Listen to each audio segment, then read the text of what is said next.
Do, do, do, do. Bum, ba-dum. Hey, kia ora. Helen Brahms here, coming to you live from Surprise in Arizona. Hope you're having a super fantastic, sparkling day. Welcome to Before the Dirt Nap podcast number 1615, Genealogy Research Goals. Yes, we're at the beginning of the year. It's time to set those goals for those of you who do not do birthday goals. My New Year's resolutions start on my birthday and go birthday to birthday, even though my birthday is in December. I just get I get like a 3-week head start on them. But some people like to set their goals at the beginning of a year, and that's okay. I totally get that. So tonight we're talking about genealogy research goals.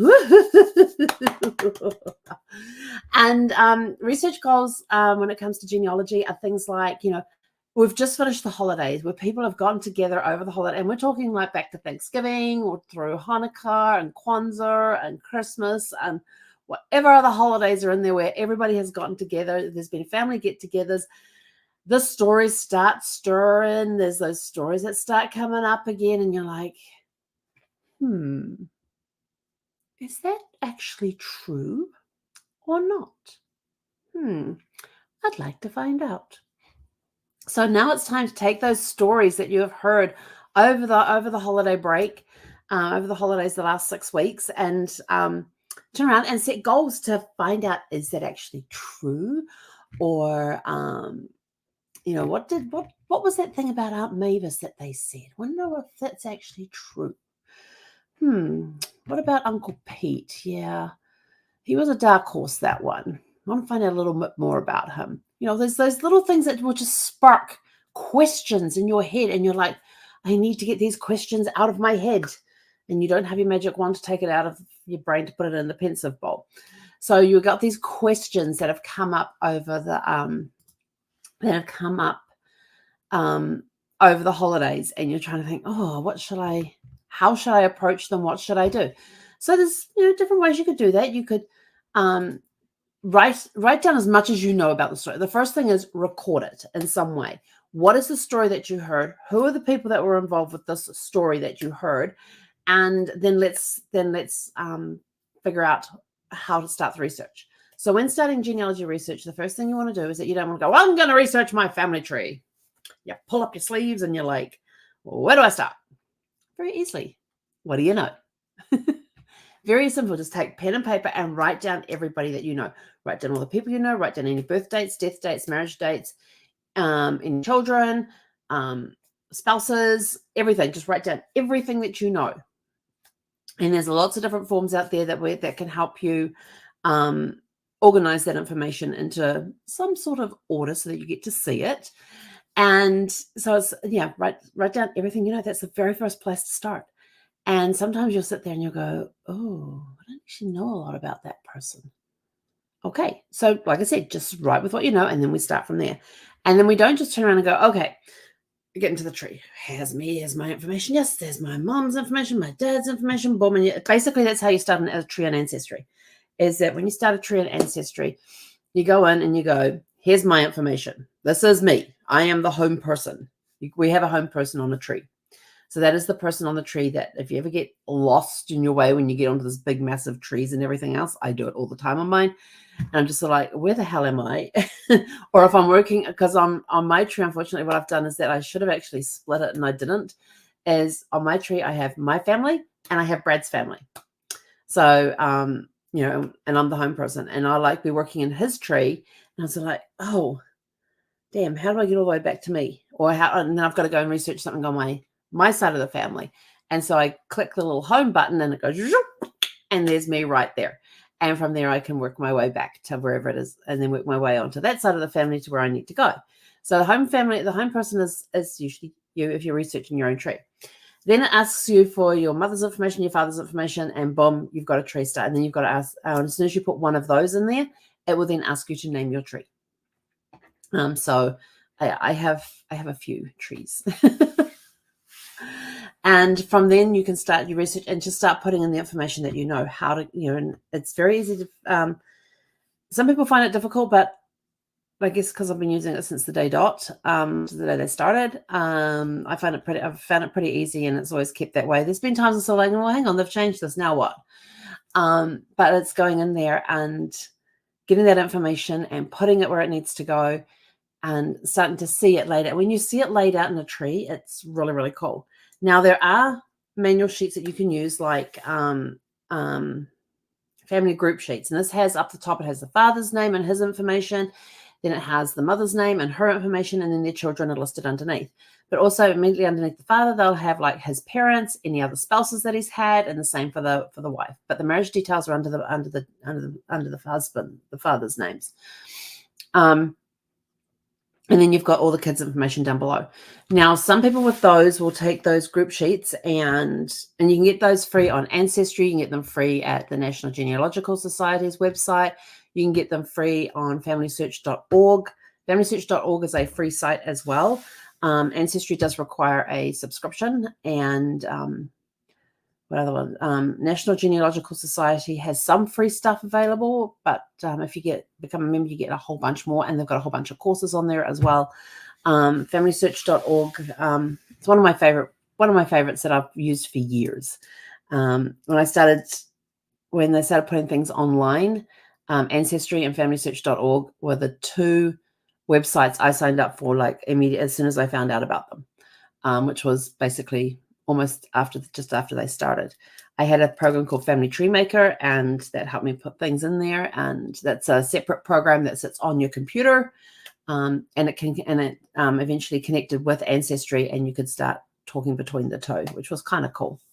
And then, of course, we went to an all-Mac house, and at the time, Family Tree Maker did not cover Macintoshes, the Apples. So kind of had to say bye-bye to it at that point. But now they have an Apple version, which is kind of cool. So we're back to using them again as well. So I've got online, offline, a whole bunch of stuff. But start with the stuff that you know. And so you get these family group sheet pages. You can, like I said, download them off these different websites for free. And fill in the information and just start filling in the information, laying it out on a table so you can see this is my uncle, this is my aunts, this is my cousins, my nieces, nephews, blah, blah, blah, blah. So you've got everybody kind of laid out there. But once you start putting them into the tree, and yes, it takes time to get the information in there initially, because it's not like something you can put into like a CSV file or Excel file and just upload it. Yeah, that doesn't quite work that way. But setting those goals. What were the stories that you heard? Write down as much information as you know. Then when you've got your information loaded that or information, then you can start asking people around you, like family members, parents, grandparents, great-grandparents, aunts, uncles, nieces, nephews. Start asking the other family members. Start with the older generation and work your way down to the younger generation. What information do they know? And when it comes to looking for you want to find out, was that story about Aunt Mavis true? So to find that story about Aunt Mavis, we're going to write the question. We're going to come up with a question. And this is where research comes in. So if you're somebody who professionally researches, you come up with the hypotheses, the theory. What is the theory? Well, we want to see is, let's see, with Aunt Mavis, what can we do with Aunt Mavis? We want to know about Aunt Mavis. Is Aunt Mavis,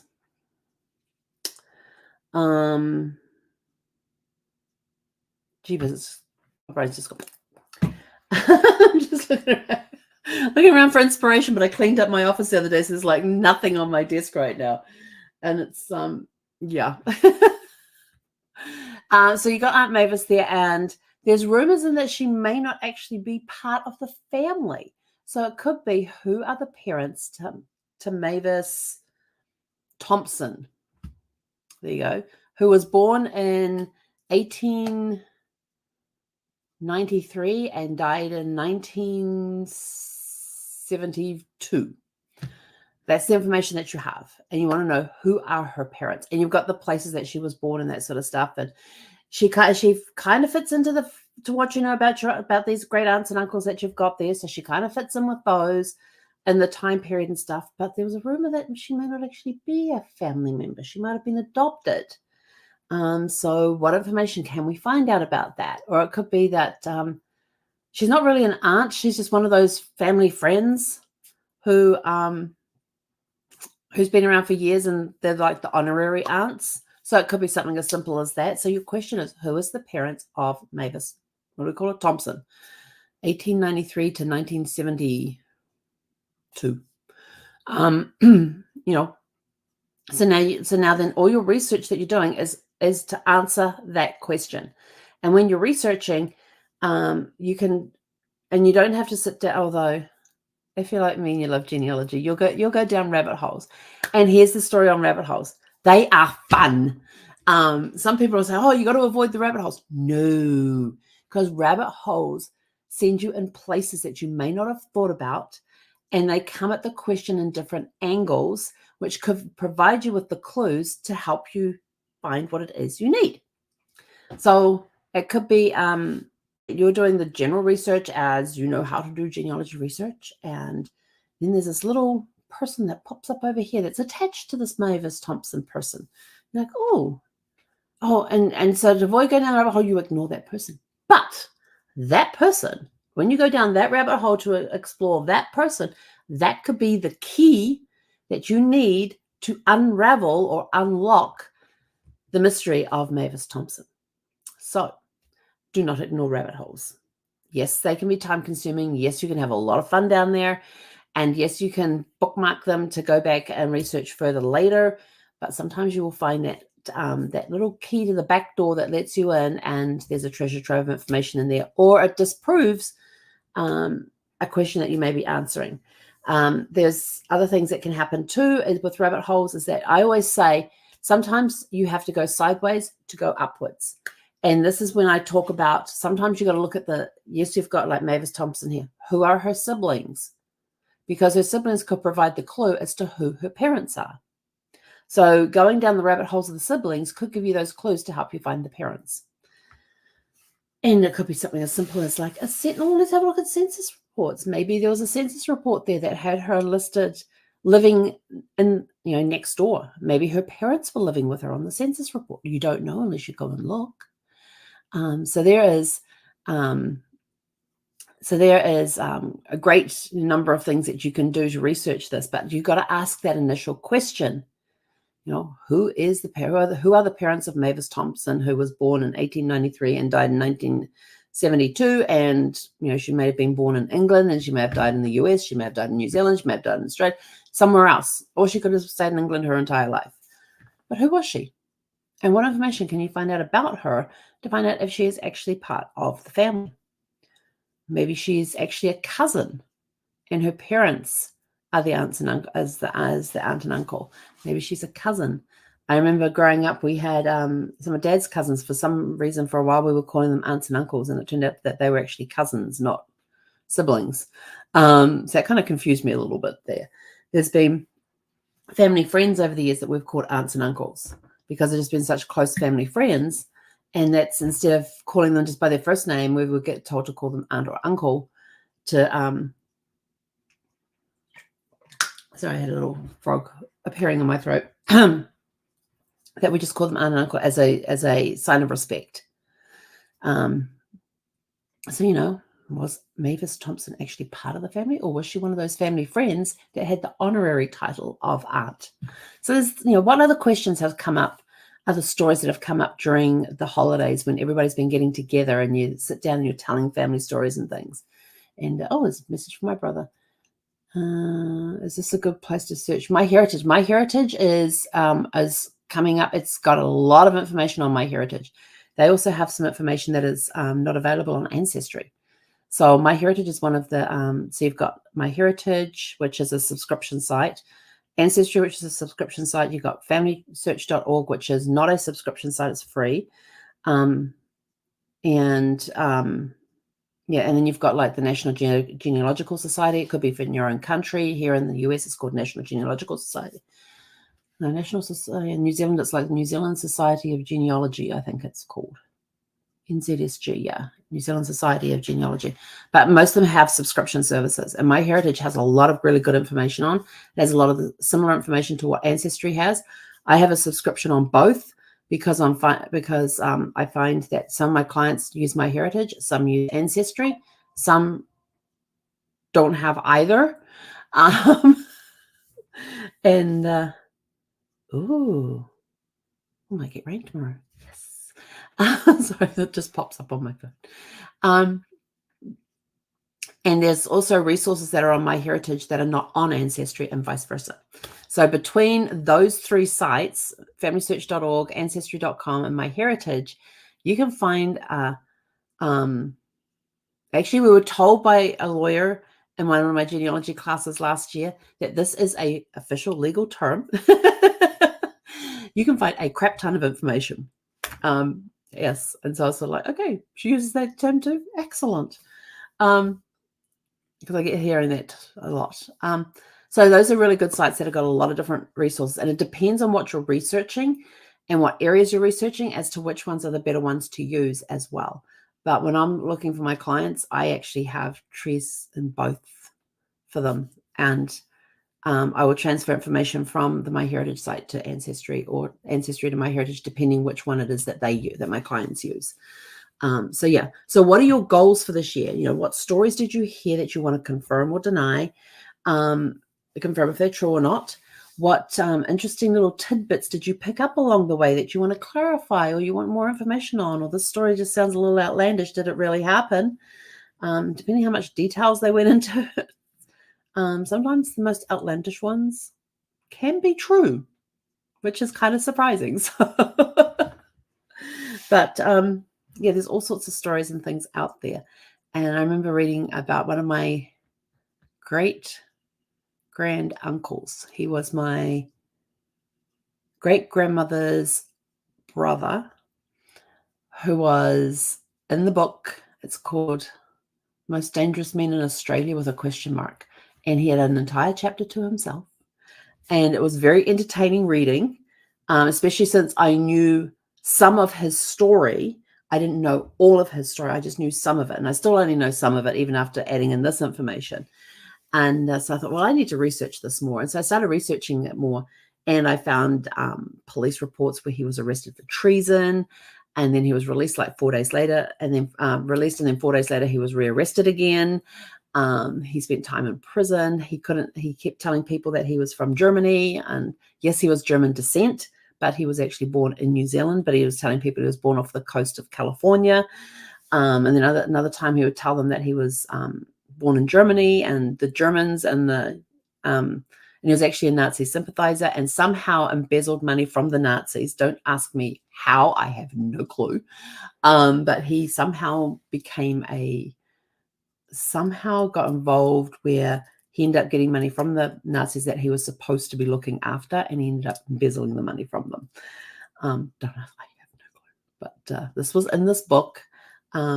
And somebody had done a lot of research, so I would have to go back to that book and look up their resources that they had and see where they got their information from. And then they wanted proof that he was an American. He said, well, his birth certificate was destroyed in the San Francisco earthquake that happened in the early 1900s. And the US Embassy is like, we have no clue who he is. He's not one of ours. Yeah, it was the stories, and he didn't know who his mother was, and I didn't know who his mother was. His mother, my second great grandmother, she actually came back. She actually went over to Australia to visit him while he was in prison. She comes back to New Zealand, but whenever they asked, he always claimed he didn't know who she was. And then she came back to New Zealand, and then she died not long after she got back. And my grandmother remembers her passing because they actually had to take the pantry door off. They had to take the door to the pantry off the hinges and lay it on the table so they could lay my second great grandmother on the table and prepare her for burial, because the table wasn't long enough to lay her body on. So they used the pantry door. So my grandmother, my maternal grandmother, remembered that happening with her grandmother. So there's all these different stories that come out and get handed down through generations. And so sometimes you've got to go in and clean them up a little bit. And otherwise it's sort of like, that sounds really good. Maybe we'll just leave that one alone. So what goals do you have for your research for genealogy? Write down those stories that you heard, because somebody needs to record those stories. So write down the stories that you heard. Then you can look at those and look at those stories and start asking questions of, do I want to find out more information about this story or about this person? And if you do, what is it that you want to do? What information do you want to find out about them? and then start putting out the plan. And the plan is going back and going, okay, we need to look at, and then what resources, and list down the resources that you need, that you are going to need to look at. List down the resources that you're going to need to help find that. Where can I find this information? And start listing the resources. Then put the plan together. Okay, we're going to start here, and we're going to work our way through and see what information we come up with. Then have a way to record the information as you find it. I tell you, I came across this great new program that I'm testing out, and it's awesome. It's awesome. It actually tracks. You can turn it on so it'll automatically track what websites you go to. And one of them, and I actually got on a call with the guy who created this program, and I was on a Zoom call with him, and he was showing me all this stuff, and he says, look, even if you get and you can actually save your tabs, because I would have like 20 to 30 tabs open at any one time while I'm working throughout the day. Well, sometimes it can slow your computer down a little bit, but I can actually, in this program, I can record and so now I've got these different blocks of saved tabs. That's like, these are my genealogy tabs that I had open. This is my travel tabs I had open. And I would have these separate tabs. And so now I've very much condensed the number of tabs that I have open at any one time. And if I want to go back and do genealogy, I go into this program, I pop this one open. There's all my genealogy tabs right there. Now we can start working on those. And the cool part is that you can actually you can start a project in there, and you can turn this little switch on that will record every website that you visit while you're researching that one person. I'm like, this is so cool. It's a really cool program. And then you can take the same person from several different trees, and when you take that same person from several different trees, you can actually overlay them in like a subway map, and you can see where the commonalities are and where the differences are as well. And so it's such an amazing program. I'm having a lot of fun playing with it and working it out and figuring it out. So it'll be one of the tools that we'll offer that we'll have available to those who are doing the do-it-yourself program that we're going to be releasing later this month. And it'll be full of, it'll have courses in there, we'll have hints and tips in there. So yeah. And then we'll have different tools to use and how you use those tools. We'll be doing a group meeting once a month to answer any questions. And it's going to be awesome. I'm just looking forward I can't wait to bring it out to you guys, but we're just finalizing the stuff and getting the websites up and running and all of that sort of thing before we actually launch it. So we may do a soft launch on it soon, and then before we do the hard launch. But it's going to be good. So that's it from us for today. Write down all of that information that you heard about over the holidays, and then start asking questions next to each of those stories about information that you may want to go and find more about, more details you want to go and find out about that person. If you want to find out if that story is true. And then start thinking about, if I want to prove that this particular story is true, where would I go? Would I go to, would it be in a newspaper? Would it be an obituary? I need to look it up. Where do I find the vital records? And we'll give you some more hints and tips as we go along. So start writing those things down, start thinking about those things. Or is it just sort of like, I want to find this, but I don't have the time to do it, so I'm going to hire somebody to do it for me? You have that option as well. So without further ado, if you want a free copy of our ebook, Family Tree Decoded, just go to familytreedecoded.com and fill out the form, and we will automatically email you a copy of the ebook. So without further ado, we are out of here for today. Go out and have a super fantastic, sparkling evening, and we'll catch you guys back here tomorrow evening at 6 p.m. Pacific. Hei konara.